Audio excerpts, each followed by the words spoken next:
Joining us now over the phone on Midnight Mania Sports is the Director of Baseball Operations and Community Relations for the Pawtucket Red Sox, now moving to Worcester, is Joe Bradlee. Joe, thank you for taking time out of your day to call into the show. Hey guys, no problem. Thanks for having me. So Joe, our first question for you is, how did you get involved with the Paw Sox organization? Sure. So it really started, I got involved with the Red Sox organization and really sort of got my foot in the door back in 2012 as an intern for the Boston Red Sox. And I graduated from Union College in 2014.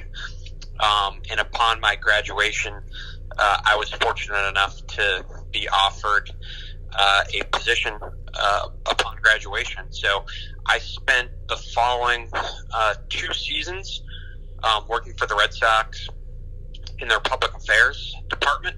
I was working in, community relations, public affairs. I was doing some writing for the Red Sox magazine as well. And so they kind of had me doing a little bit of everything.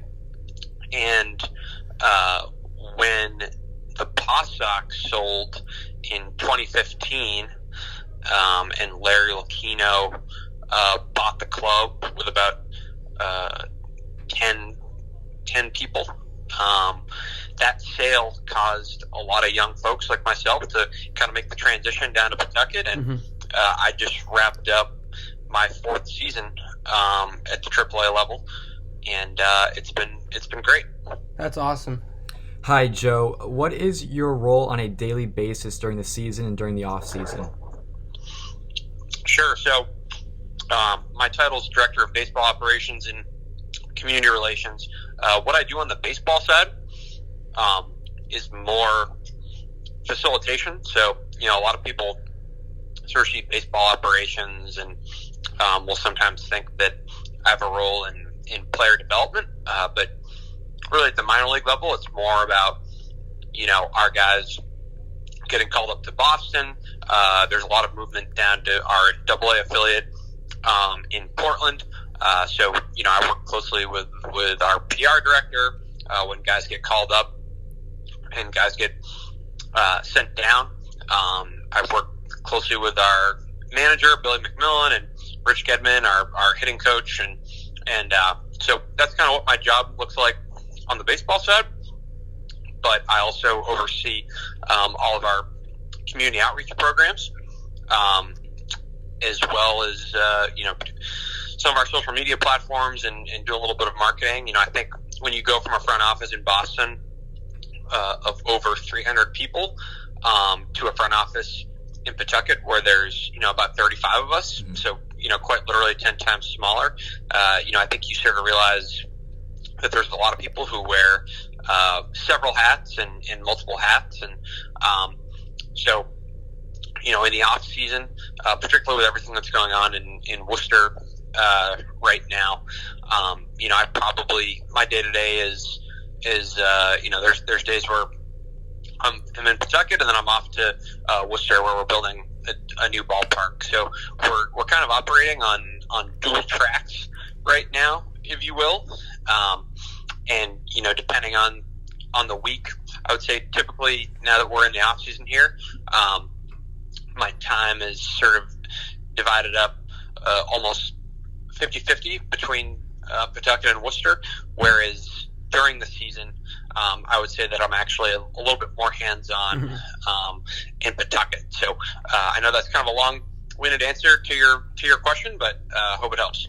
Yeah, you're very busy, it seems like, with your dual roles that you do with baseball operations and community relations. And let me ask you, now you guys have major league players that come through on rehab assignments sometimes. Now, does your game day activities or protocol with working with the PR director and working with the other organizations change at all when you have a major league player on a rehab assignment, such as Dustin Pedroia or David Price? Sure, yeah. You just mentioned a couple guys we've had in Pawtucket here in the past couple of years. Dustin Pedroia, David Price. We had Brock Holt here last year. We had Steve Pierce, the former World Series MVP, with us this season. We had Mitch Moreland. So, yeah, I think my job definitely changes when we have guys like that in the building, just because there's always so much more media presence here, and fans for that matter. When we have guys like that who are on rehab with us, so yeah, an increased media presence to cover guys like that definitely increases our workload, and there's more things that we need to be ready for. But we've got a great team here who's always ready and can handle anything, and it's always great to see those guys. And as the AAA team, you really want to be a productive cog in the Red Sox player development system, and we certainly feel like we are. So what community event would you have to say is your favorite that the Paw Sox hosted this last season? Sure. I think my favorite community event that we do is our Paw Sox scholarship presentations. It's actually this time of year where we're actually getting ready to present college scholarships to 8th grade students from Pawtucket, Central Falls, Providence, and Woonsocket, Rhode Island. For the past 3 years, we've been presenting scholarships to students who are in 8th grade, but just from Pawtucket and Central Falls. And this year, we're excited that the program is expanding into Providence and Woonsocket. And today, we actually went over to a middle school in Providence and surprised Eli Adams, a Providence 8th grader, with the college scholarship, and invited her to the press conference and announcement that we're having next week with our 2019 class of Paw Sox scholars. So that's always a really special community event. These students submit essays and go up against hundreds of students that are vetted and read by their school departments. And Eli wrote a great essay, and we look forward to formally presenting him with the scholarship with our other 2019 class of Paw Sox scholars next week at McCoy Stadium.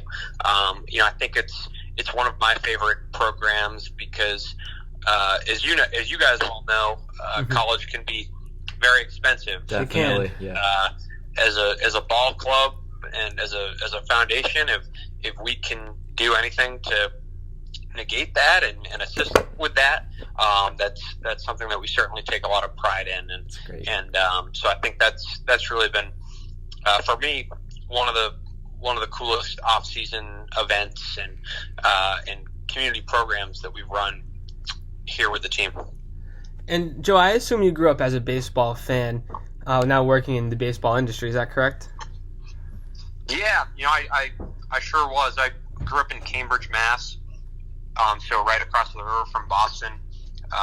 My dad was a season ticket holder, or is currently a season ticket holder, and split season tickets with 4 or 5 of his old friends, and so I grew up biking to Fenway Park, just right across the river.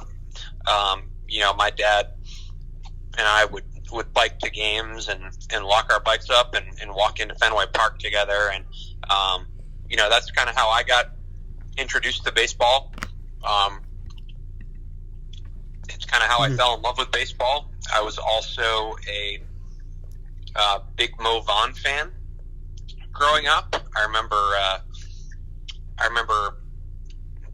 the reason why I started playing was because I remember watching Mo Vaughn on TV and saying, "Hey, Dad, I want to be like that guy. Sign me up for T-ball." And I quickly realized that I did not have the power that Mo Vaughn had, nor could I hit left-handed, and I sort of turned into more of a right-handed, shoot the ball the opposite way kind of hitter, and I played at Union College and had a good college career, but that's I would say that those two things are kind of how I fell in love with the sport and got introduced to baseball. And I've just been fortunate enough that it's led to a career in it as well. And let's ask you one final question. Did you have a favorite baseball memory in your lifetime, whether it was as a fan or as working in the Paw Sox organization? Yeah, I think my favorite memory as a fan, I was at the game where Bill Miller hit that walk-off home run in 2004 against the Yankees. My dad talked about that. during the playoffs, and as you might remember, that was also the game where A-Rod and Jason Varitek got into that infamous fight. And I actually forget what game which game it was during the series, but I just remember being at that game, and the energy in Fenway Park was sort of like unlike anything I had ever experienced. And I was still pretty young at the time, but it's still sort of a memory that always stands out as a fan. And again, I've as an employee in the Red Sox organization, I've obviously had the chance to experience so many other great moments. But if I could think of a moment that I remember as a fan, that was definitely one of them. That's one of the all-time great Red Sox moments. Joe, we'd like to thank you for calling into Midnight Mania Sports and taking some time to talk baseball with us. Best of luck for your future with the Pawtucket Red Sox and moving to Worcester. Yeah, hey, you bet, guys. Thanks for having me on, and have a great weekend.